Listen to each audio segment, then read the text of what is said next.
Hi friends, welcome to the Chanakya stock traders. మనం ఈ వీడియోలో హెచ్సిఎల్కి సంబంధించిన Q2 రిజల్ట్స్ వచ్చినాయి.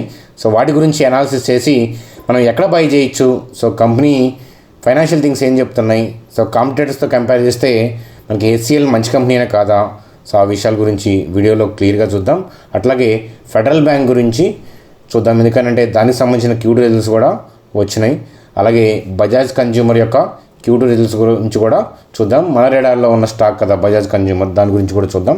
సింపుల్గా నిఫ్టీ చార్ట్ కూడా చూద్దాం. చూడండి ఫ్రెండ్స్, ముందుగా హెచ్సిఎల్ టెక్ యొక్క Q2 రిజల్ట్స్ వచ్చినాయి. సో అన్ని ఐటీ కంపెనీలు అవుట్ పర్ఫామ్ చేసినాయి మనం చూసాం Q2లో. సో అంటే ఎవరైతే రిజల్ట్స్ మనకి ఆల్రెడీ ప్రకటించారో విప్రో, ఇన్ఫోసిస్ లాంటి కంపెనీలు సో రిజల్ట్స్ మంచిగానే పోస్ట్ చేయడం అనేది జరిగింది. సో హెచ్సిఎల్ యొక్క Q2 రిజల్ట్స్ చూస్తే కనుక మనకి Q1తో కంపేర్ చేస్తే, అంటే quarter on quarter, so previous క్వార్టర్తో కంపేర్ చేస్తే మనకి ప్రాఫిట్ అనేది 7.4% అప్, అలాగే రెవెన్యూ కూడా 4% అరౌండ్ అప్, అలాగే మనకి డాలర్ రెవెన్యూ కూడా 6% అరౌండ్ అప్. సో ఎబిట్ బాగుంది, సో మార్జిన్ బాగుంది, ఓవరాల్గా సో అద్భుతమైన రిజల్ట్స్. దీనికి తోడుగా కంపెనీ అనేది సో మంచి గైడ్లైన్స్లు ఇవ్వడం అనేది జరిగింది. సో దాంతోపాటు ఇన్ఫోసిస్ వాళ్ళు అనౌన్స్ చేశారు కదా ఎంప్లాయీస్కి 100% వేరియబుల్ పే అని. అలాగే హెచ్సిఎల్ వాళ్ళు కూడా శాలరీ హైక్స్ గురించి కామెంట్ చేశారు కూడా. సో వాళ్ళ ఎంప్లాయీస్కి హైక్స్ ఇస్తున్నారని చెప్పేసి సో వాళ్ళు మనకి క్లూ అనేది ఇచ్చారు. సో వాళ్ళు ఏం చేస్తున్నారు అనేది చెప్పడం అనేది జరిగింది. అయితే ఓవరాల్గా హ్యాపీగా ఉంది అని చెప్పి ఐటీ సెక్టర్ అని చెప్పి అనుకోవచ్చు. ఒక్కసారి హెచ్సిఎల్ అనేది సో నా favourite stock. So IT sector స్టాక్స్లో సో పిక్ చేసుకోండి అంటే సో ఫస్ట్ నేను ప్రిఫర్ చేసేది హెచ్సిఎల్ అనమాట. ఒక్కసారి సో మనం ఇంట్రిన్సిక్ వాల్యూ చూస్తే కనుక current price is more than the so intrinsic value. So HCl లాంటి కంపెనీలు, టీసీఎస్ లాంటి కంపెనీలు సో ఇంట్రిన్సిక్ వాల్యూ కన్నా, అంటే కంపెనీ యాక్చువల్ వాల్యూ కన్నా ఎక్కువ ఉండటం అనేది సహజమైన విషయమే. ఎందుకంటే గుడ్ విల్తో కలిపి ఉంటాయి అన్నమాట. సో మంచి కంపెనీ కాబట్టి ఫ్యూచర్ గ్రోత్ని కూడా ఊహించేసి సో బై చేస్తారు కాబట్టి ఖచ్చితంగా ఏంటంటే మనం గుడ్ విల్తో కలిపి కొనుక్కోవాల్సిందే, తప్పదు. అలాగే returns versus FD rates, bank ఎఫ్డితో కంపేర్ చేస్తే స్టాక్ అనేది బెటర్ రేట్నే ఇచ్చింది. అంటే బ్యాంక్లో ఎఫ్డి చేయడం కన్నా కూడా ఈ స్టాక్లో ఇన్వెస్ట్ చేయడం అనేది మంచిది అని చెప్పేసి అంటే పాస్ట్ హిస్టరీని బేస్ చేసుకొని చెప్తుందనమాట. సో అలా అని చెప్పేసి భవిష్యత్తులో ఇస్తుందని కామెంట్ కాదు. సో హిస్టరీ చూస్తే కనుక ఎఫ్డి రిటర్న్ కన్నా మంచి రిటర్నే ఇచ్చిందనమాట. అలాగే stock offers good dividend returns, అంటే డివిడెండ్ కూడా ఇస్తుంది. సో అలాగే ఇక్కడ ఎంట్రీ పాయింట్ టెక్కర్ టైప్ వాళ్ళు సో ఏం చెప్తున్నారంటే good time to consider A stock is not in so over bat zone అని చెప్పి వీళ్ళు ఇస్తున్న అంచనా. సో నా వ్యూ ఏంటనేది సో నేను చెప్పడం అనేది జరుగుతుంది. ఒకసారి పీర్ కంపెనీస్తో మనం కంపేర్ చేస్తే కనుక అంటే ప్రైస్ టు ఎర్నింగ్ రేషియో చూస్తే కనుక మనకి చూడండి, సో మనకి టీసీఎస్తో కంపేర్ చేస్తే, అలాగే ఇన్ఫోసిస్తో కంపేర్ చేసిన సో విప్రో ఓకే. సో ఓవరాల్గా ఏంటంటే సో లో పీఈ ఉంది. సో అంటే ఈ సెక్టార్లో డాన్స్తో కంపేర్ చేస్తే మనకి లో పీఈలో ఉండి సో గ్రోత్ ఆస్పెక్ట్లో ఉన్న కంపెనీ కాబట్టి సో అందువల్ల నేను పిక్ చేయడానికి ఇష్టపడతాను. హెచ్సిఎల్ అనేది స్ట్రాంగ్ ఫండమెంటల్స్ ఉన్న కంపెనీ, సో మంచి మేనేజ్మెంట్. సో హెచ్సిఎల్ అనేది సో మనకి రిజల్ట్స్ మీరు కంటిన్యూగా చూస్తే కనుక సో కంపెనీ అనేది అవుట్ పర్ఫామ్ చేస్తుంది అనేది మీకు అర్థమవుతుంది. సో మనం అలా అర్థం చేసుకోవచ్చు. అట్లాగే మనం బుక్ వాల్యూతో కంపేర్ చేస్తే కూడా సో చూడండి, సో టీసీఎస్ కానీ ఇన్ఫోసిస్ కానీ బుక్ వాల్యూస్తో కంపేర్ చేస్తే ఏంటంటే ఎక్కువ, అంటే చాలా ఎక్కువగా ట్రేడ్ అవుతున్నాయి అనమాట. బుక్ వాల్యూతో కంపేర్ చేస్తే ఎక్కువ ట్రేడ్ అవ్వడం అనేది సహజమే. సో హెచ్సిఎల్ అరౌండ్ ఏంటంటే 200 రూపీస్ బుక్ వాల్యూ ఉంది. సో మరి మార్కెట్లో ఏమో 827 నడుస్తుంది. సో అది సహజమైన విషయమే. ఎందుకంటే మనం అనుకున్నాం కదా స్టాక్ మార్కెట్లో నడుస్తున్నది గుడ్ విల్తో నడుస్తుంటాయి. సో స్టాక్స్ గుడ్ విల్తో నడుస్తూ ఉంటాయి. సో అందువల్ల సో అలా కంపేర్ చేసుకున్న మిగిలిన కంపెనీస్తో కంపేర్ చేస్తే సో పీబీ రేషియో కూడా మనకి తక్కువ ఉంది. సో కాబట్టి సో మంచి కంపెనీ అని చెప్పొచ్చు. సో పిక్ చేసుకోవచ్చు. మరి ఎంట్రీ ఏంటి, సో బ్యాంక్స్ ఎక్కడ బై చేస్తున్నారు అనేది చార్ట్ ద్వారా అనాలిసిస్ చేసి ఐడెంటిఫై చేద్దాం. సో నా వ్యూ ఏంటనేది మీకు షేర్ చేయడం అనేది జరుగుతుంది. చూడండి, ఒకసారి హెచ్సిఎల్ చార్ట్ చూద్దాం. సిఎంపీ వచ్చేసరికి 827లో ఉంది. అయితే మనం సో మార్చి ఫాల్ డౌన్ అప్పుడు సో దీన్ని 421కి బై చేసుకున్నాం. సో దగ్గరగా మనకి 100% పైగా రిటర్న్ ఇచ్చింది. సో కొంత మనం ప్రాఫిట్ బుకింగ్ అనేది చేసుకోవటం, సో కొంత క్వాంటిటీని అలాగే కీప్ చేసుకోవటం మీ అందరికీ తెలిసిన విషయమే కదా. మరి ఇప్పుడు ఎక్కడ బై చేయాలి హెచ్సిఎల్ టెక్ అంటే చూడండి 827 నుంచి ఇంకా పైకి వెళ్ళొచ్చు, 900కి వెళ్ళొచ్చు, 1000కి వెళ్ళొచ్చు. సో అది మనం గెస్ చేయకూడదు, జడ్జి చేయకూడదు. సో మనకి సో ఈ కరెంట్ ప్రైస్ అంటే కరెంట్ మార్కెట్ ప్రైస్లో ఉన్న 827 అనేది సో లక్రేటివా కాదా అంటే సో నా వ్యూ అనేది చెప్తాను. బ్యాంక్స్ బల్క్లో బై చేస్తున్న ఏరియా ఏంటి అనేది ఐడెంటిఫై చేద్దాం. చూడండి, నార్మల్ పీపుల్ సో ఈ ఏరియాని రెసిస్టెన్స్ అనుకుంటారు. అంటే సో ఈ పర్టికులర్ ఏరియాని బ్రేక్ చేసిన మనకి క్యాండిల్స్ ఇవన్నమాట. అంటే ఈ ఏరియాలో బల్క్లో ఆర్డర్స్ ప్లేస్ చేసుకొని వాళ్ళు నార్మల్ పీపుల్ అనుకునే రెసిస్టెన్స్ని బ్రేక్ చేయగలిగారు. అందువల్ల ఈ ఏరియాలో బల్క్ ఆర్డర్ ప్లేస్ చేశారని చెప్పి మనం ఐడెంటిఫై చేయొచ్చు. సో ఈ విధంగా ఏంటంటే బ్యాంకర్స్ యొక్క బై ఆర్డర్స్ ఈ ఏరియాలో ఉన్నాయి. ఏదైతే 501, 558 ఉందో ఈ ఏరియా అనేది లక్రేటివ్ ఏరియా అని చెప్పి నేను చెప్తాను. నేనైతే కనుక ఈ ఏరియా కోసం వెయిట్ చేసి కొనుక్కుంటాను. సో ఒకసారి ఏంటంటే ఈ ఏరియాకి రాకుండానే పైకి వెళ్ళిపోయి మిస్ అయ్యే ఆపర్చునిటీస్ కూడా ఉంటాయి. అందుకనే రేడార్లో ఎప్పుడు కూడా సో ఒక సెక్టార్లో ఏంటంటే మల్టిపుల్ కంపెనీస్ అనేవి రేడార్లో నేను పెట్టుకోవడం అనేది జరుగుతుంది. సో ఏ స్టాక్ నాకు అనుకూలంగా మనం అనుకున్న ప్రైస్కి దొరికితే మనకి అవైలబుల్ అవుతుందో అప్పుడు మాత్రమే కొనుక్కోవడం అనేది నా హాబీ. సో మీరు ఎక్కడ కొనుక్కోవాలనేది మీ ఫైనాన్షియల్ అడ్వైజర్ కలిసి డెసిషన్ తీసుకోండి. 558కి ఎప్పుడు వస్తుంది అనే క్వశ్చన్ అయితే కనుక నన్ను అడగద్దు. సో టైంని గెస్ చేయడం అనేది స్టాక్ మార్కెట్లో చాలా కష్టమైన విషయం. అందువల్ల ఏంటంటే సో నేను 558, 501 దాకా వెయిట్ చేస్తాను. సో అంతలోపు ఏంటంటే ఆ మనీని వేరే సెక్టార్లో కానీ ఈ సెక్టార్లోనే వేరే కంపెనీ కానీ ఏదైనా లక్రేటివ్గా దొరికితే సో మనం దాని వైపు మళ్లించుకునే అవకాశాలు ఉంటాయి అన్నమాట. నా స్టైల్ ఆఫ్ ట్రేడింగ్ కానీ ఇన్వెస్ట్మెంట్ కానీ అయితే కనుక అలా ఉంటుంది.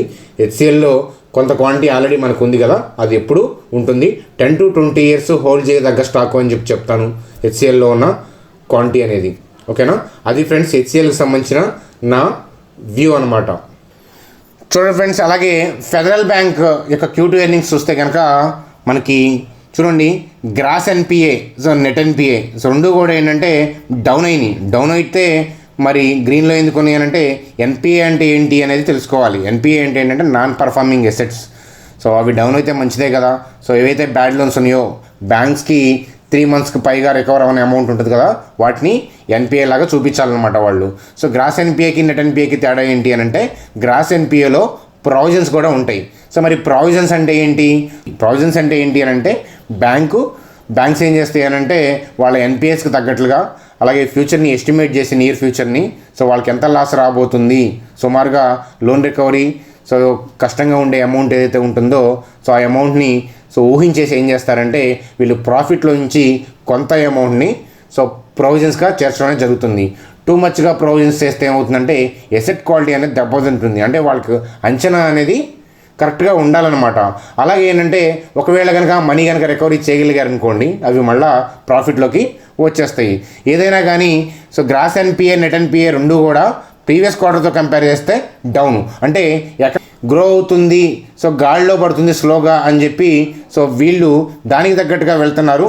సో ఆ విషయంలోనే మనం మేనేజ్మెంట్ని సో జడ్జి చేయాలి. సో ప్రమోటర్స్ మంచిగా ఉన్నారా లేదా అని అంటే వాళ్ళు ఎకనామిక్ తగ్గట్టుగా డెసిషన్స్ తీసుకుంటున్నారా లేదా అనేది సో ఆ విషయంలో మనకు తెలుస్తుంది వాళ్ళ యొక్క క్లవర్నెస్ అనేది.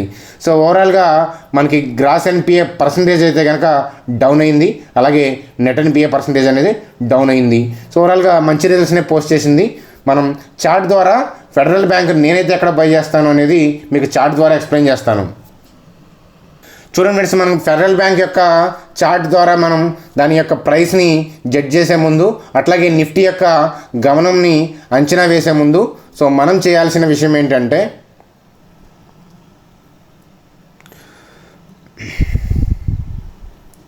ఒకసారి చూడండి ఫ్రెండ్స్, మనం సో నిఫ్టీ గురించి అలాగే ఫెడరల్ బ్యాంక్ యొక్క చార్ట్ గురించి అలాగే బజాజ్ కన్జ్యూమర్ యొక్క రిజల్ట్స్ గురించి చూసే ముందు ఒక్కసారి ఎవరైతే మన ఛానల్ కొత్తగా చూస్తున్నారో సో ఇంకా సబ్స్క్రైబ్ చేయకపోతే కనుక సబ్స్క్రైబ్ చేయండి, అలాగే లైక్ చేయండి, మీ ఫ్రెండ్స్కి షేర్ చేయండి. అట్లాగే ఇక్కడ ఫ్రీ టెలిగ్రామ్ లింక్ ఉంది కదా, సో మనం ఫ్రీగానే మీరు సో ఈ లింక్ ద్వారా జాయిన్ అవ్వచ్చు.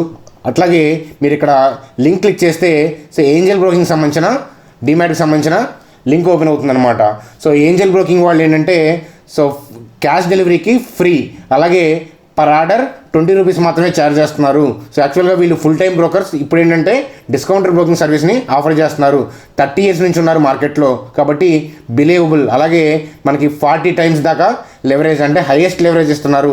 అలాగే ఆర్క్ గైడెన్స్ కూడా ఉంటుంది, అలాగే బెనిఫిట్స్ ఉంటాయి. అట్లాగే వీళ్ళు ఆఫర్ చేస్తుంది ఏంటంటే ఫ్రీ డీమ్యాట్ అకౌంట్ అనమాట.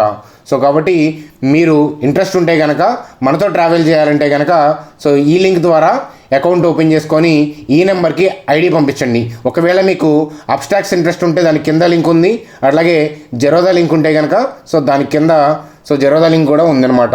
సో జెరోదా అంటే ఇండియన్ నెంబర్ 1 బ్రోకింగ్ కదా కరెంటు, మీ అందరికీ తెలిసిందే. అలాగే ఎల్ఐసి బ్లూ కూడా ఉంది. ఇంట్రాడేకి అయితే కనుక హైయెస్ట్ లివరేజ్ అనేది ఎల్ఐసి బ్లూ వాళ్ళు ఇస్తారు. సో ఓవరాల్గా మీరు ఏ లింక్ ద్వారా అయినా సరే అకౌంట్ క్రియేట్ చేసి ఇక్కడ నెంబర్కి ఐడి పంపిస్తే కనుక రేపు సాటర్డే సండే వెబినారే కాదు, అప్పుడప్పుడు జరిగే వెబినారు ఆ గైడెన్స్లో అడిగే క్వశ్చన్స్ మీరు వినొచ్చు, ఆన్సర్స్ మీరు వినొచ్చు. అట్లాగే ఛాన్స్ ఉంటే మీరు కూడా క్వెరీస్ అడగచ్చు అనమాట.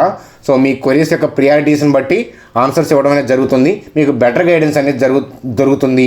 అట్లాగే దానితో పాటు ఇన్వెస్ట్మెంట్ వ్యూస్, ట్రేడింగ్ వ్యూస్ నేనేం చేస్తున్నానో అవి మీకు పోస్ట్ చేయడం. సో అలాగే అప్పుడప్పుడు ఇంట్రాడేలో కొన్ని లెవెల్స్ని పోస్ట్ చేయడం అనేది కూడా జరుగుతుంది అనమాట. ఎప్పుడైతే ఆపర్చునిటీ ఉంది అనిపిస్తుందో, ఎప్పుడైతే లెవెల్స్ మ్యాచ్ అవుతున్నాయి అనిపిస్తుందో ఆ టైంలో ఇవ్వడం అనేది జరుగుతుంది. వీటికి ఎటువంటి ఛార్జెస్ అనేవి చేయటం లేదు. చూడండి, అలాగే ఫెడరల్ బ్యాంక్ చార్ట్ చూస్తే కనుక ఇప్పుడున్న కరెంట్ చార్ట్కి ఎక్కడ బై చేయొచ్చు అంటే నేను ఎక్కడ బై చేస్తాను అంటే సో ఆపర్చునిటీ వస్తే కనుక 43కి 35కి మధ్య సో రన్నింగ్ క్యాండిల్స్ని అబ్జర్వ్ చేసి సో బ్యాంకర్స్ యొక్క యాక్టివిటీని అబ్జర్వ్ చేసి ఈ ఏరియాలో బయింగ్ ఆపర్చునిటీ అనేది ఆ రోజు డిసైడ్ చేసుకొని సో ఆ రోజు బై చేయడం అనేది జరుగుతుంది. సో అది ఫ్రెండ్స్ ఫెడరల్ బ్యాంక్ యొక్క చార్ట్కి సంబంధించిన అనాలిసిస్. చూడండి, ఒకసారి బజాజ్ కన్జ్యూమర్ యొక్క క్యూటీ రిజల్ట్స్ చూద్దాం. సో మనకి ప్రాఫిట్ ఆఫ్టర్ ట్యాక్స్ చూస్తే కనుక ప్రీవియస్ ఇయర్తో కంపేర్ చేస్తే సేమ్, అంటే ప్రీవియస్ ఇయర్ ఇదే క్వార్టర్తో కంపేర్ చేస్తే సేమ్. అట్లాగే మనకి రెవెన్యూ వచ్చేసరికి సో ప్రీవియస్ ఇయర్తో కంపేర్ చేస్తే నియర్ బై సేమ్ ఉంది.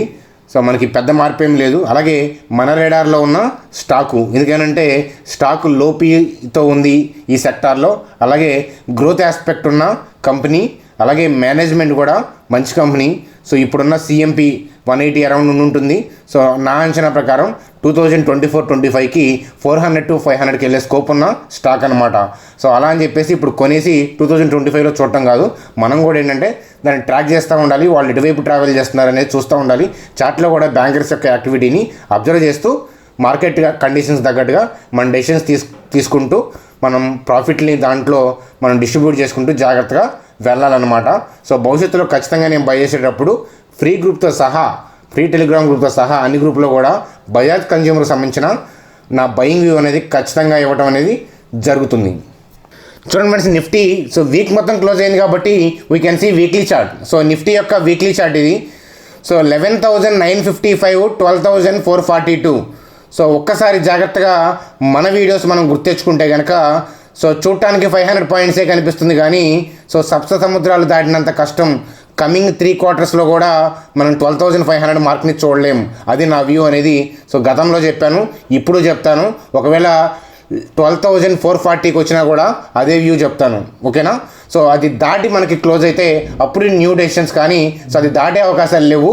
మనకి క్లియర్గా చూడండి, మనకి ఈ ఏరియాలో సెల్ ఆర్డర్స్ ఉన్నాయి అని చెప్పాం. సో చూడండి, సో వీక్ మొత్తం కూడా ఏంటంటే ఆ ఏరియా నుంచే సెల్ ఆఫ్ అనేది జరిగి క్లోజ్ అయింది.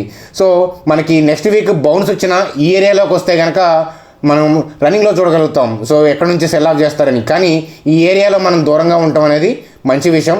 సో గతంలో అదే చెప్పాను, నేను ఇప్పుడు అదే చెప్తాను. భవిష్యత్తులో కూడా ఈ ఏరియా అనేది రిస్కీ ఏరియా ఇప్పుడున్న మార్కెట్ కండిషన్స్కి అని చెప్పడం అనేది జరుగుతుంది.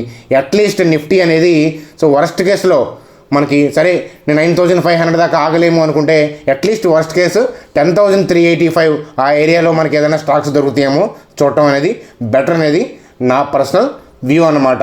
సో మీ ఫైనాన్షియల్ అడ్వైజర్ని కలిసి మీరు సిఎన్పిలో బై చేసుకోవాలన్నా ఏదైనా స్టాక్స్ని బై చేసుకోవచ్చు అనమాట. నేనైతే కనుక స్టాక్స్ని స్కాన్ చేసుకుంటా, రేడార్లో పెట్టుకొని ఈ ఏరియా కోసం వెయిట్ చేస్తాను. ఒకవేళ ఈ ఏరియాకి రాకుండా పైకి వెళ్ళినా కూడా నేను బాధపడను అనమాట. ఎందుకనంటే మనం సో మన ఛానల్ ఎలాంటిది అని అంటే సో క్రోకడైల్ లాగా అనమాట. సో మన లెవెల్స్ కోసం మనం వెయిట్ చేస్తాం, నెలలైనా సంవత్సరాలైనా ఇంకొక జన్మైనా వెయిట్ చేస్తాను. సో స్టాక్ అనేది నా లెవెల్కి వస్తేనే కొంటాను, లేకపోతే ఇంకో స్టాక్ కోసం వెళ్తాం. అంతేగాని సిఎంపి చూసుకొని దొరకదేమో అని చెప్పి వెంపర్లాడితే సో ఎంత ఇబ్బంది పడాలో అంత ఇబ్బంది పడతాం. సో మనం గత అనుభవం నుంచి, మన అనుభవం నుంచి సో నేర్చుకోకపోతే స్టాక్ మార్కెట్లో లాభాలు అనేవి రావడం అనేది కష్టం. సో మీ ఫైనాన్షియల్ అడ్వైజర్ని కలవమని మనవి. చూడండి ఫ్రెండ్స్, అది ఫ్రెండ్స్ ఈరోజు వీడియో. సో మీకు నచ్చితే లైక్ చేయండి, అలాగే సబ్స్క్రైబ్ చేయడం మర్చిపోవద్దు, బెల్ ఐకాన్ క్లిక్ చేయడం మర్చిపోవద్దు. సో మీరు ఏ లింక్ ద్వారానే సరే డీమ్యాట్ అకౌంట్ క్రియేట్ చేస్తే ఈ నెంబర్కి ఐడి అనేది సో ఇమీడియట్గా పంపించండి. 1 or 3 డేస్లో మిమ్మల్ని యాడ్ చేయడం అనేది జరుగుతుంది. ఒకవేళ యాడ్ చేయకపోయినా కూడా మరొకసారి ఈ నెంబర్కి పంపిస్తూ ఉండండి. మల్టిపుల్ మెసేజెస్ అని వస్తూ ఉంటాయి కాబట్టి సో మా టీం వాళ్ళు చూసుకొని యాడ్ చేయడం అనేది జరుగుతుంది. నేను చూడలేదు కాబట్టి సో కొంచెం పేషెంట్గా మళ్ళా పంపిస్తూ ఉండండి. సో అది ఫ్రెండ్స్ ఈ వీడియో. మరో వీడియోలో మరోసారి కలుద్దాం. Bye, good day.